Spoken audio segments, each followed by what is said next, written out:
21st Century Entrepreneurship with Martin Piskarik. Yeah, I think that starting my own business after managing the workload in a corporate environment is very different.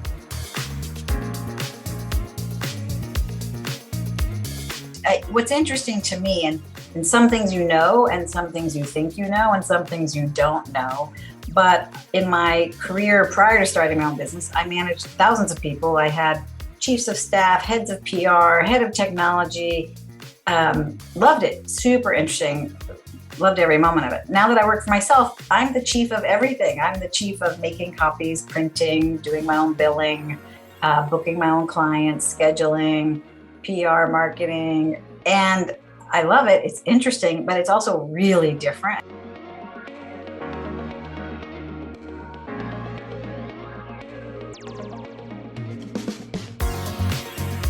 And how I think about my day and what I do. It's something I wanted to do, and I'm enjoying it.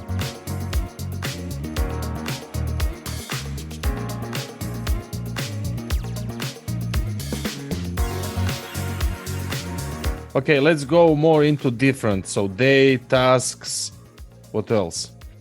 Well, one of the funny things, when I started, I realized I really missed having the technology team and the legal team, because those are people that you call on all the time. Like, this is not working, or I need to do something differently. I always had a full technology team. I now am doing everything.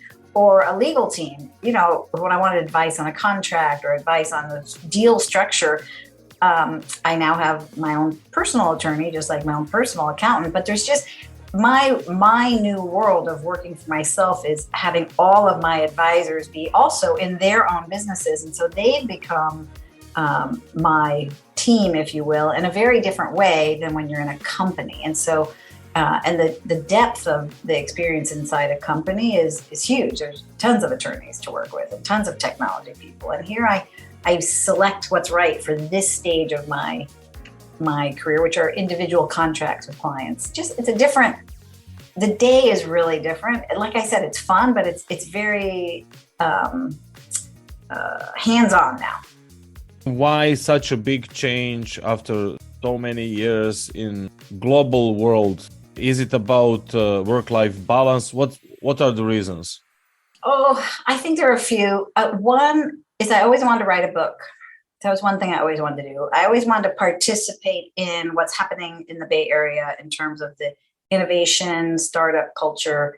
And while you can at a certain level in a large corporation, many things you can't. So for years and years and years, I was asked to go on boards or to advise some of these CEOs, and I really couldn't. It would be a conflict. So that's one. Two, writing the book, I wanted to be able to write it and have it just be my voice, not go through a bunch of corporate attorneys or have a conflict between my job and if someone asked me to speak on the book. And the book has really become almost a way to mentor at scale, which I have enjoyed immensely, with all ages, all parts of one's life or career, which I think originally Fit CEO, I had thought, CEOs will love it. In fact, everyone seems to love it. And after we wrote it, we came up with the subtitle of Be the Leader of Your Life, because it so applies that each person is the CEO of their own life. So I think both so those are the things that interested me. Where I was in my career was I had done everything. I'd been the president, I'd been the CEO, I'd been the chairman. I had achieved all these exciting roles and enjoyed them, but I was on an airplane 250,000 miles a year. I was traveling 3 out of every 4 weeks. I was not home as much as I would like to be. And I think that just gets tiring after a while.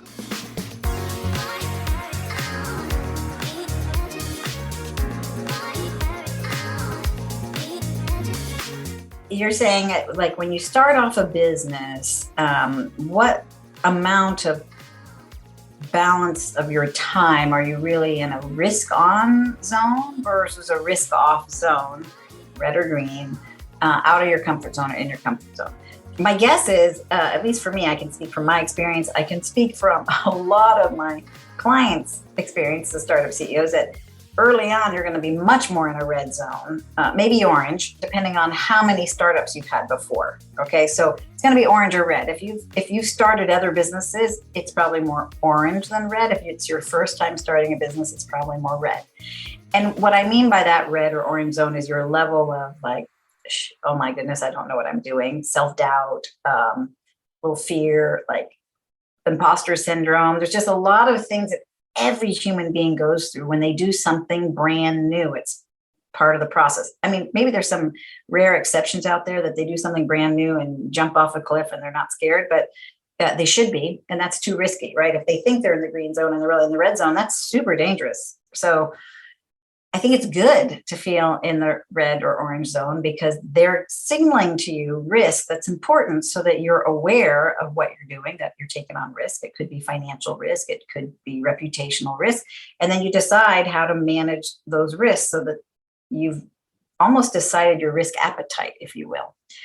So for instance, for me, when I started RMK Group LLC, I knew I wanted to advise startup CEOs, but I didn't know yet, would I be better for a pure startup seed, didn't even have their MVP product out there, but they had the idea. In my head, I was going to be better for a much further along startup, like Series D or, already fully making revenue, product already launched.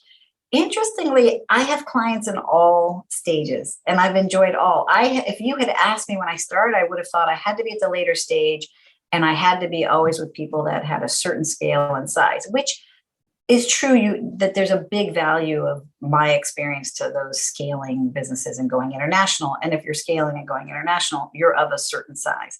What I've been pleasantly surprised by, and I'm glad I went into a red zone, is I didn't think I would be as great for a total startup, but some of the venture capitalists who refer me clients wanted me to work with their total startups. And that's been fantastic for the ones that really do know what they want to do and can leverage me. So I'd say the red zone that I thought would be red became orange. The green zone wasn't so green because it's new issues. So I think you move in and out of them, but just have an open, agile mindset to try out all the different things. So if that's orange, I guess it's trying a lot of different things to make your business where you want to go.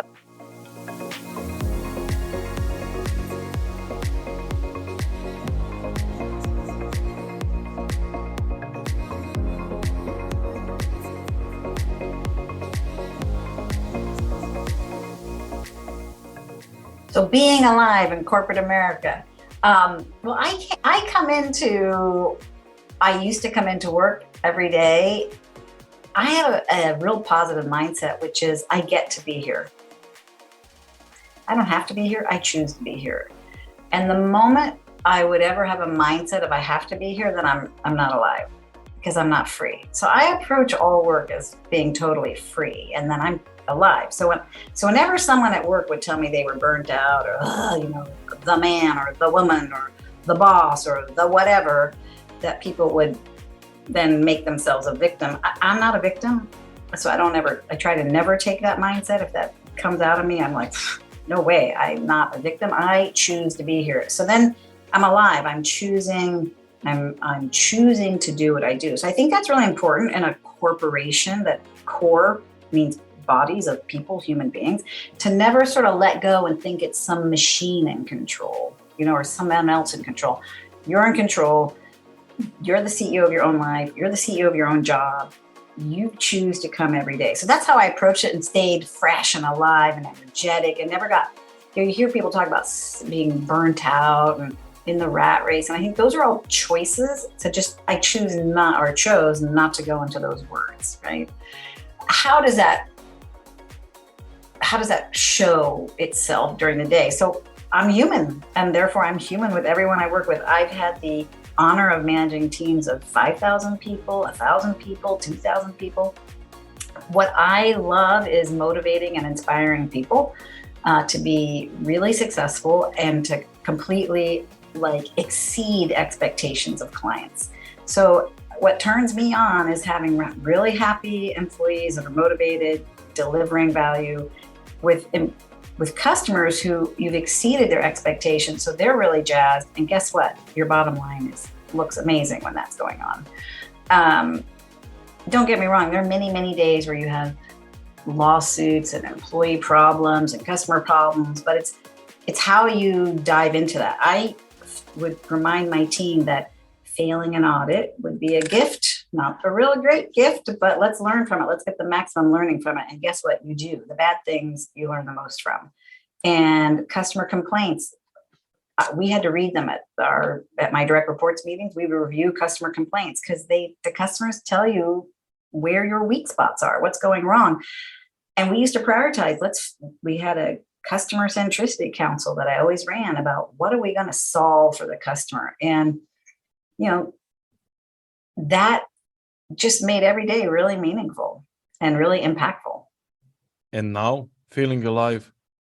Yeah, now it's so interesting. So between the book on boards and advising CEOs or C-suites, what I find is when someone either on LinkedIn or sends me a note saying your book changed my life or this was extremely helpful, I get some pretty amazing LinkedIn messages from people who read the book and share with me what the impact it's had on their life. So that's been very exciting. And when clients say to me, wow, every time I meet with you, I feel like renewed or refreshed, or I can see a world differently, like the impact, I think making a difference and helping them in a way that's impactful and contributing to their business is exciting.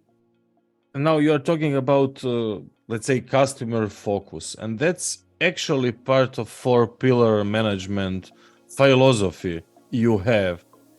If you can share a little bit more. So operation excellence, focus to customers, other elements. Sure. So in my writing about the 4-pillar philosophy, which is the customer centricity, employee engagement, shareholder return, and that 4th pillar, the operational excellence, includes being compliant and doing things that are well done technologically so something doesn't break or have a lot of bugs. So that operational excellence is a pretty big pillar. Those are what I have found in all the different businesses I've run throughout my career, that they're just, they're foundational. So if you can come to work every day and say, I need to make a decision. How do I make this decision? How do I prioritize among all the different things I'm supposed to do? Is it right for the customer? Are we delighting the customer? Is it right for the employee to do the thing that we need to do for the customer? Can we operate and do it and deliver it with excellence and it's legal and compliant? And then does it provide the right return for our invested capital? If you get those 4 things right, it's pretty easy to make a decision. I think where a lot of people get stressed on decisions is they might be operating, or optimizing 2 of those and hurting 2 of them, or optimizing 3 of them and hurting 1 of them. So you could delight the customer, delight the employee, do something with excellence, but make no money. Well, you're not going to stay in business, right? Or you could be making a lot of money, but hurting the customer. You're not going to stay in business. Or that same thing and hurting the employee, not going to stay in business. Or delivering it without excellent quality. All of them don't, to me, the 4 together is the winning prize.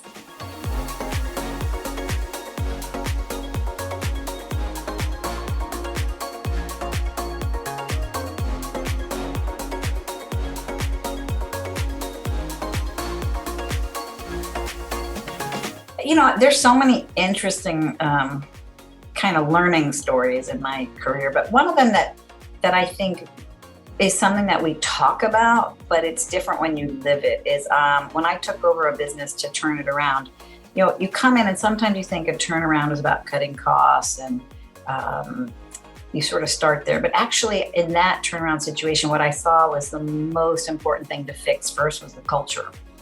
And that surprised me because and now when I look back on it, I don't know why that would surprise anybody. But if you start with the right culture or get the culture where you need it, the other things are much easier to deliver. And so I ended up in my first 3 weeks in that new role of taking this business to turn it up and turn it around, just meeting with all the employees, meeting with different groups, listening and doing a lot of listening to understand what they were focused on. And then I turned it around and spent the next 3 weeks speaking with them and teaching and telling them where we were going to go and sort of sharing where we needed to go and how we needed to fix it and why. And once I shared the why to get everyone on board and aligned, it became much easier. And so the turnaround of the culture didn't happen in those 6 weeks, but the kind of 3 weeks of just listening and listening. Some people, you need to do it, much longer. We didn't have a lot of time. And then that 3 weeks of sort of putting out, I put out an all team memo explaining what we had to do and why. And my aha in the 3 weeks of listening is they had no idea why we were in trouble. Well, it's pretty hard to fix something if your employee base doesn't know why you're in trouble, what went. So then I did a lot of town halls, and people would say to me, like, we never been invited to this many meetings where you're talking to all of us at once. Well, I needed everyone to hear the same thing at the same time. Because if you tell just a few people, your directs, for instance, what ends up being talked about in the kitchen sounds like telephone, right? Like it's so jumbled and mumbled. So I made sure that I did all team calls, all team videos, all team in-person meetings, like any way I could to keep explaining why we were in trouble, what we were going to do to fix it, and how we were going to fix it, so that they were never left with sort of fear, right? You just tell someone what's wrong. Well, that's pretty bad, because then where are you going? I always told them where we were going and how we were going to go there. So I'd say my big learning in now, if I reflect on it, my turnarounds has been, it starts and ends with culture. Unfortunately, I wouldn't say that's really where most people's minds go to. You tend to go to the lower hanging fruit, right? Which is, let's cut costs, we'll make more money, or let's create more revenue. But if you create more revenue on an unstable platform, or you cut costs on an unstable platform, you're just prolonging the pain.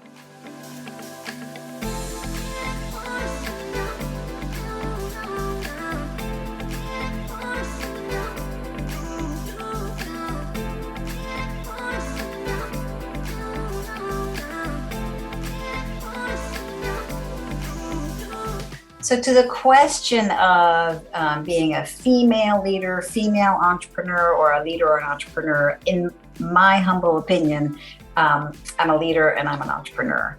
And I think that I'm lucky in that I don't feel a need to be a female entrepreneur or a female leader. I am one. I just am. So I reflect on those awards of 100 influential women or influential forever. And for me, I'm an extrovert. So they were just fantastic opportunities to meet 99 other amazing women leaders who I didn't know. And I think that was great. Some of them I did, but most of them I didn't. And because it was true at the time that I was often among a smaller set of people in the room who were female than men. I don't know.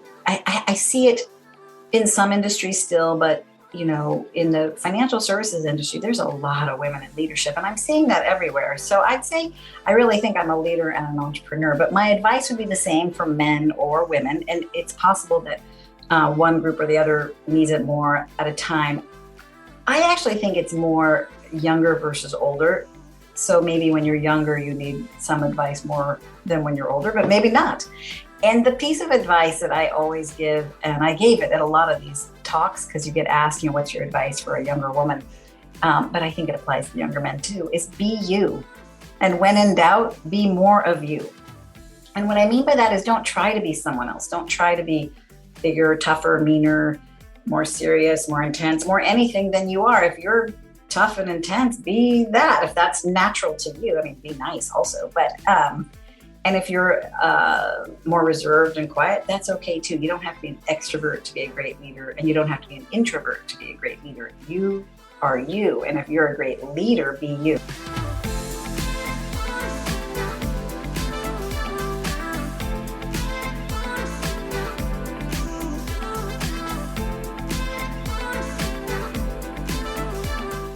Vocation versus my avocation. So for my hobbies or my contributing to society or the other time when I'm not at work, I have most of my career and most of my life volunteered and loved doing it. When I started volunteering in San Francisco, I volunteered for an organization called JVS, or Jewish Vocational Services, which really helps, at the time, often folks coming from other countries get roles in the United States. And so I used to volunteer when I was young to do resume counseling and do mock interviews. And I remember I would sit in like these little closets, like janitorial closets at the agency, and do video interviews so that the candidate, often from Russia or from other countries, could see themselves, because it's a very different style to interview in the United States versus someone's home country. And if you're from Asia or certain countries, you might not be as, especially from Japan, you might not be as used to selling yourself the way we sell ourselves in the United States. So I think that was I was involved with that organization over 20 years. I ended up over time becoming the president of that organization. It's kind of funny, but started off as a volunteer. So I always volunteer. I volunteered over 30 years now. I'm still on multiple boards of nonprofit groups. I've done many different kinds, religious, not religious, arts. I think it's important. I love it. It reminds you not only of all the skills that you get in business that these nonprofits can so use. What is amazing to me is over the years, the amount of experience we have. I often end up on finance committees or investment committees just from my background, but it's great. I've learned all about the financials of running a cemetery, even when I was on my synagogue board. But there's just so much we can each contribute to our different interests, and I think it's great, and it helps with your self-love in a way.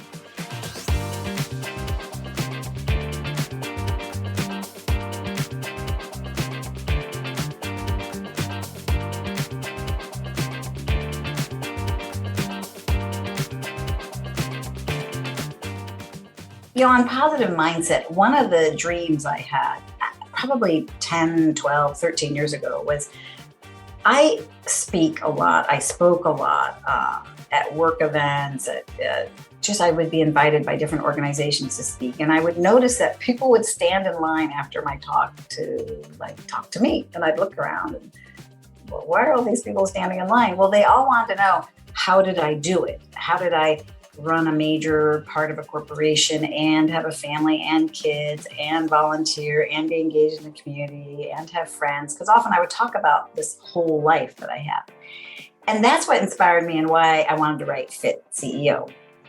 I wanted to share what my son calls my life hacks. So when you read Fit CEO, so it's literally all the ways of how I stay positive, how I think about my time, and the habits that I follow, or really total orchestration of health through kind of habitual discipline around my intention, my commitment, where I set my boundaries, how I do and embrace self-care, and then how I make sure it's fun. And so those are the 5 sections of the book. So the 5 sections of the book are about commitment and boundaries and intention and self-care and fun, or heart. And each chapter is just about 2 pages and ends with immediate and imperfect action. Because the key is, with each concept, just do it. If you get stuck in sort of procrastination and delay, your joy is dissipated. But if you try it, you might like it. If you don't like it, you try something else. But if you don't do immediate and imperfect action, then you've never even launched. And so the book has really been such a key part of sharing my positive mindset. Some people call it growth mindset, but it's a can-do attitude. And things go wrong, but that's okay. You learn from it.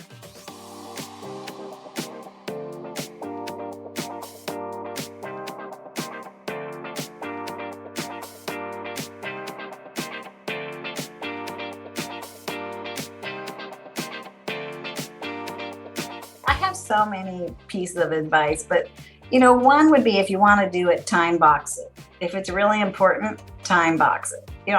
The number of clients I meet with who are struggling on what is their priority because they get sucked into all the other priorities, I have to remind them, if that's really a priority, then block the time on your calendar, AKA a boundary, intention, and commit to it, right? Stick to it. And It sounds so simple, but it is transformative because it's giving yourself permission to spend the time on the thing you say is really important. And then if it's not after you spend the time, what a learning, but most of the time it is. And then my clients can really get to the strategic thinking they wanted to do, for instance. I mean, I find most often what goes to the wayside for CEOs who are operating and running a business day to day is the thinking about the future and planning their future. And just a few hours a month to block for strategic thinking is a great way to time box it.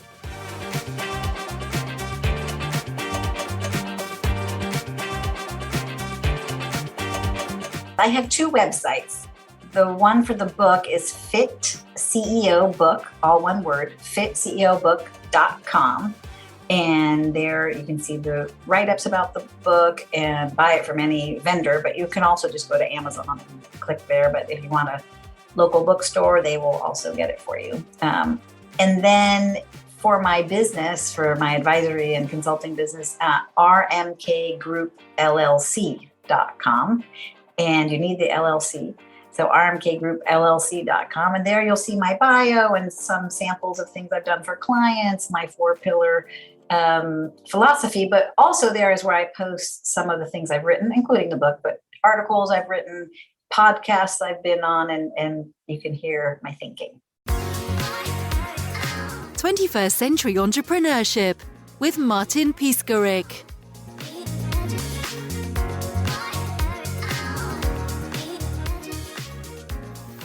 Imagine a space where triumphs, trials, and tales of entrepreneurship come alive. Welcome to the 21st Century Entrepreneurship Podcast, a gold awarded journey hosted by Martin Piskarik, connecting with listeners in 95 countries and ranking in the top 0.5% of all podcasts. Join our exclusive community, elevate your perspective, and embark on the path to success.